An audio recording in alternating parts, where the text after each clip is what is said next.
সেনাপ্রধানের সাথে বৈঠক এবং তারপর জনাব হাসনাত আবদুল্লাহর স্ট্যাটাসকে ঘিরে যা যা ঘটল, আজ আমরা আলোচনা করব এনসিপির মধ্যে যা যা ঘটেছে সেগুলো নিয়ে, সেটা কেন ঘটল এবং খুব গুরুত্বপূর্ণ প্রশ্ন, এই জিনিসগুলো কি আমাদের ধারণা দেয় যে দল হিসাবে, রাজনৈতিক দল হিসাবে এনসিপি এখন রাজনৈতিক দল, তারা কেমন করবে, তাদের ভবিষ্যতে আমরা কি দেখতে পারি অ্যাটলিস্ট এই মোমেন্টে দাঁড়িয়ে। আমি বলছি না এই মোমেন্টে দাঁড়িয়ে দেখাটাই সঠিক প্রমাণিত হবে, কিন্তু অন্তত এই মুহূর্তটা আমাদের কি ধারণা দেয় সেটা নিয়ে কথা বলতে চাই। অনেকগুলো খুব গুরুত্বপূর্ণ প্রশ্ন তৈরি হয়েছে বা আমাদের সামনে হাজির হয়েছে এই ঘটনাকে কেন্দ্র করে। পরম্পরাগুলো যদি মনে রাখি, জনাব হাসনাত আবদুল্লাহ স্ট্যাটাস দিয়েছেন 11 মার্চে সেনাপ্রধানের সাথে। উনি অবশ্য সেনাপ্রধান বলেননি, তিনি তাদেরকে ক্যান্টনমেন্টে নিয়ে যাওয়া হয়েছিল, সেখানে চাপ দেওয়া হয়েছে রিফাইন্ড আওয়ামী লীগকে নির্বাচনে মেনে নেওয়ার জন্য, এরকম একটা কথা বলেন এবং আমরা ধারণা করতে পারি আসলে অল্প সময়ের মধ্যে এই ঘটনাটা কি হয়েছিল। পরবর্তীতে এটা নিয়ে প্রচুর আলোচনা আছে এবং আমরা ইঙ্গিতে বুঝতে পারি এটা আসলে সেনাপ্রধানের সাথেই বৈঠকটা হয়েছিল। তারপরে নেত্র নিউজ একটা নিউজ করে, যেখানে সেনা আন্তঃবাহিনী যে যোগাযোগ রক্ষা করে, যে পাবলিক যে কমিউনিকেশন করে আইএসপিআর, তাদের কিছু সূত্রের উদ্ধৃতি দিয়ে কিছু মন্তব্য আসে এবং সেটা সেনা সদর প্রতিবাদ করেনি। তাতে আমরা বুঝতে পারি যে এটা এন্ডোর্স করছে। সেখানে আমরা জানতে পারি সেনাপ্রধান আসলেই হাসনাত এবং সার্জিসের সাথে কথা বলেছিলেন এবং সেখানে আওয়ামী লীগ প্রসঙ্গে এসেছিল। এরপর জনাব সার্জিস আলম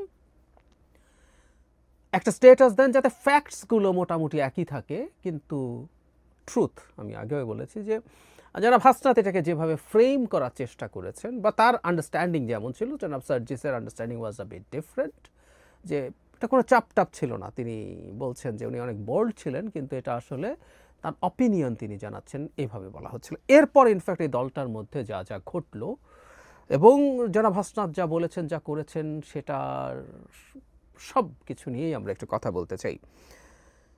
একটা বিস্তারিত রিপোর্ট এসছে ডেলি প্রথম আলোতে। সেনাপ্রধানের সাথে বৈঠক নিয়ে হাসনাত ও সার্জিসের ফেসবুক পোস্টে দলে অস্বস্তি, অসন্তোষ। এর মধ্যে সবচেয়ে বড় বোমাটা ফাটিয়েছেন জনাব হান্নান মাসুদ, কারণ এখানে বেশ কিছু তথ্য আমাদের সামনে আসছে এই রিপোর্টে, যেগুলো আসলে তাদের অভ্যন্তরীণ একটা গ্রুপে আলোচনা হয়েছে বা তাদের কোনো কোনো নেতা নাম প্রকাশে অনিচ্ছুক হয়ে জানিয়েছেন। কিন্তু জনাব হান্নান মাসুদের এই মন্তব্যটা জনাব সার্জিসের স্ট্যাটাসের পর এটা অনেকেরই দৃষ্টি আকর্ষণ করেছে। তিনি বলছেন, উনি জ্যেষ্ঠ যুগ্ম সমন্বয়ক, তিনি বলছেন এসব কি ভাই, পাবলিকলি বলছি দুজনের একজন মিথ্যা বলছেন, এটা চলতে পারে না। মানুষ এনসিপিকে নিয়ে যখন স্বপ্ন বুনছে তখন এভাবে এনসিপিকে বিতর্কিত করা কাদের এজেন্ডা? একদম উনি আবার বলছেন, প্রকাশ্যেই বলছি। জনাব হান্নান মাসুদের কি এভাবে প্রকাশ্যে বলার উচিত হয়েছে? বা দুজনের একজন মিথ্যা বলছেই, ইজ ইট দ্যাট? আমরা একটু যদি আলোচনা করে নেই, ঘটনা এগুলো ঘটেছে, চিফ যেভাবে বলেছেন এটা সার্জিসের কাছে মনে হতেও পারে যে এটা কোনো চাপ না, এটা তার অভিমত তিনি জানাচ্ছেন।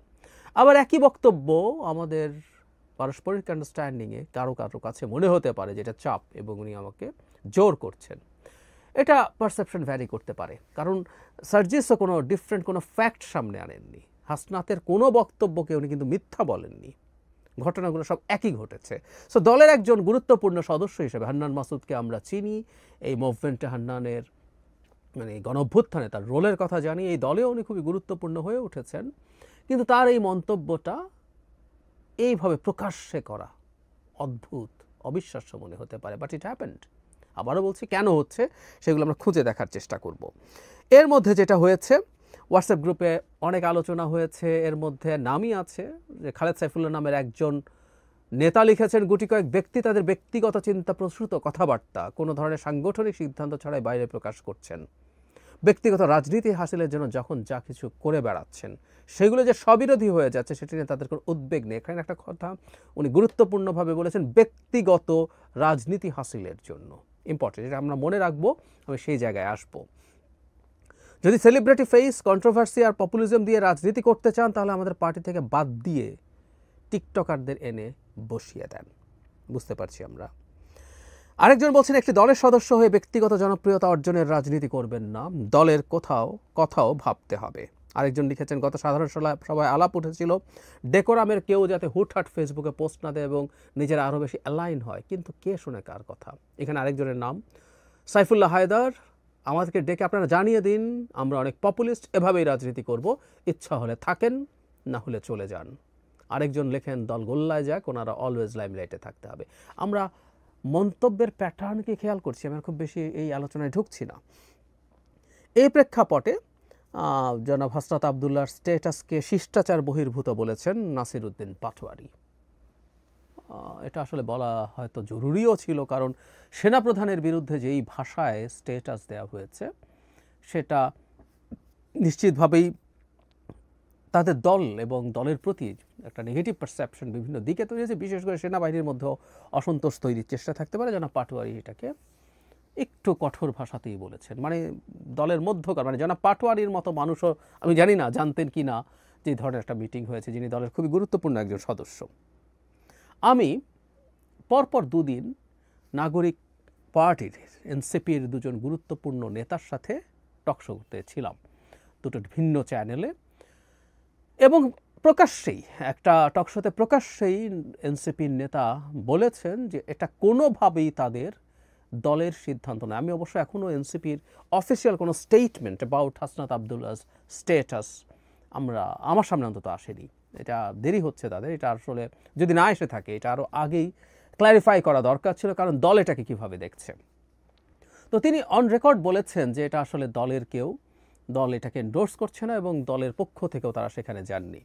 তাহলে আমরা খেয়াল করি মোটা দাগে তাহলে ব্যাপারটা এই দাঁড়ালো, হাসনাত সার্জিস আলাদাভাবে যোগাযোগ করে, মানে তাদেরকে ধরে টরে নিয়ে গেছে বা ডেকে নিয়ে গেছে এরকম না, তারা যোগাযোগ করে সেনাপ্রধানের সাথে দেখা করেছেন, তারা এই আলাপগুলো করে এসছেন, অথবা তাদেরকে যদি সমন করে নিয়েও যাওয়া হয় বা আমন্ত্রণ করে নিয়েও যাওয়া হয়, এই প্রত্যেকটা পদক্ষেপ অন্তত তাদের একটা কোর কমিটি আছে, সেই কমিটির জানার কথা ছিল যে আমাদেরকে ডাকা হয়েছে, আমরা যাচ্ছি, কী বিষয়ে আলোচনা হতে পারে, কি বলবো আমরা, কি করব, তাদের একটা যাওয়ার আগেই একটা বৈঠক হওয়ার কথা ছিল, হওয়া উচিত ছিল খুব স্বাভাবিকভাবেই।